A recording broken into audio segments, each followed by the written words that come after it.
তো প্রিয় দর্শক, আজকে ত্রিপুরার একটি অতি প্রাচীন ঐতিহাসিক জায়গা দেখাবো, যেখানে রাজ আমলের পুষ্পবন্ত প্যালেস ছিল। প্রায় 109 বছর আগে এই যে দেখছেন সামনে মহারাজা বীরেন্দ্র কিশোর মাণিক্য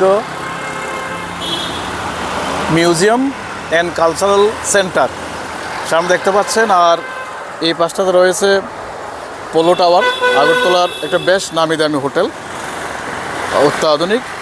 সো 109 বছর পুরানো, যেখানে একটা সময় ত্রিপুরার রাজভবন ছিল, সেই রাজভবনটার দৃশ্য দেখছেন।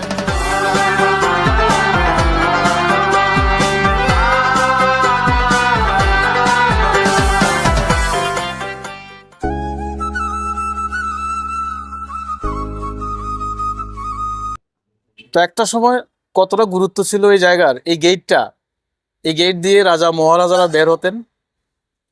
এরপর যখন ত্রিপুরা ভারতের অন্তর্ভুক্ত হলো, তখন এখানে ত্রিপুরার গভর্নর থাকতেন এবং এই গেট দিয়ে ত্রিপুরার সাংবিধানিক সর্বোচ্চ ব্যক্তি ভেতরে প্রবেশ করতেন এবং বের হতেন, এবং সামনে যে সেন্ট্রিরা থাকতেন যারা নিরাপত্তার দায়িত্বে থাকতেন।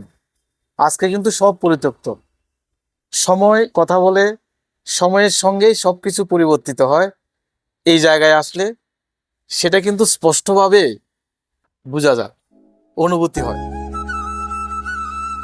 কুঞ্জবন প্যালেস বর্তমানে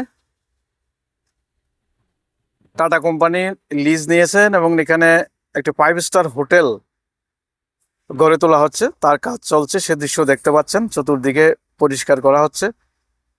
এবং পুরনো যে বিল্ডিংটা পুষ্পবন্ত প্যালেস বা কুঞ্জবন প্যালেস, যেখানে এক সময় নোবেল পুরস্কারপ্রাপ্ত বিশ্বকবি রবি ঠাকুর থেকেছিলেন, এখানে সে ঐতিহাসিক জায়গাটা আমাদের ত্রিপুরার রাজন্য আমলের, শতবর্ষ প্রাচীন।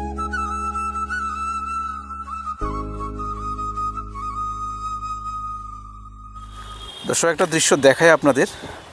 যখন এটা গভর্নর হাউস ছিল, মানে রাজ্যপাল ভবন, তখন দেখুন এই গাছটা লাগিয়েছেন Shri L Dias, the lieutenant governor of Tripura on June 1971।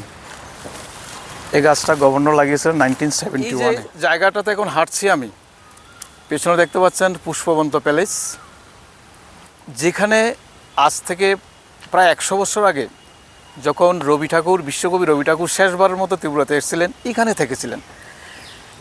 এই পুষ্পবন্ত প্যালেসের বারান্দায় বসে রবি ঠাকুর অনেক কবিতা এবং অনেক গান লিখেছিলেন। তো একবার ভাবুন তো, কতটা ঐতিহাসিক এবং গুরুত্বপূর্ণ জায়গা। হয়তো এখানে এই চত্বরটাতে রবি ঠাকুর একটা সময় হেঁটেছিলেন, হাঁটাচলা করেছিলেন ভোরবেলায় বা সন্ধ্যার সময়, আর ওই বারান্দায় বসে সে গান, গল্প, কবিতা লিখেছেন। চলুন আরও কিছু দৃশ্য দেখাই আপনাদের। এখানে চতুর্দিকে কাজ চলছে, নবনির্মাণ হচ্ছে। 1917 সালে মহারাজা বীরেন্দ্র কিশোর মাণিক্য দেববর্মন বাহাদুর এই পুষ্পবন্ত প্যালেস প্রতিষ্ঠা করেছিলেন। কথিত আছে এই পুষ্পবন্ত প্যালেসের নামকরণ করেছিলেন স্বয়ং বিশ্বকবি রবি ঠাকুর নিজেই। হয়তো এই রাজপ্রাসাদের অদূর ভবিষ্যতে অবকাঠামো চেঞ্জ হয়ে যাবে, হয়তোবা এর নামও বদলে যাবে, কিন্তু রবি ঠাকুরের সে পদচিহ্ন স্মৃতি চিরজীবন বয়ে চলবে। প্রিয় দর্শক, আমি এখন পুষ্পবন্ত প্যালেস বা কুঞ্জবন প্যালেসের একেবারে মেইন গেট সামনের দিকে আছি। সেই দৃশ্যটা দেখতে পাচ্ছেন, যে প্যালেসে রাজা মহারাজারা থাকতেন এবং যেখানে একটা সময় বিশ্বকবি রবীন্দ্রনাথ ঠাকুর এখানে এসেছিলেন, থেকেছিলেন। তো সত্যি একটি খুব সুন্দর, একটি স্মৃতি বিজড়িত জায়গা আমাদের ত্রিপুরার।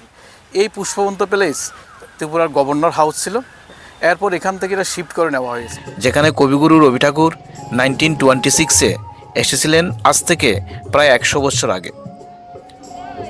এই পুষ্পবন্ত প্যালেসে বসে বিশ্বকবি রবি ঠাকুর লিখেছিলেন অনেকগুলো গান, যেমন ফাগুনেরও নবীন আনন্দে, বনে যদি ফুটল কুসুম, আপন হারা মাতোয়ারা, দোলে প্রেমের দোলন চাপা, এসো আমার ঘরে।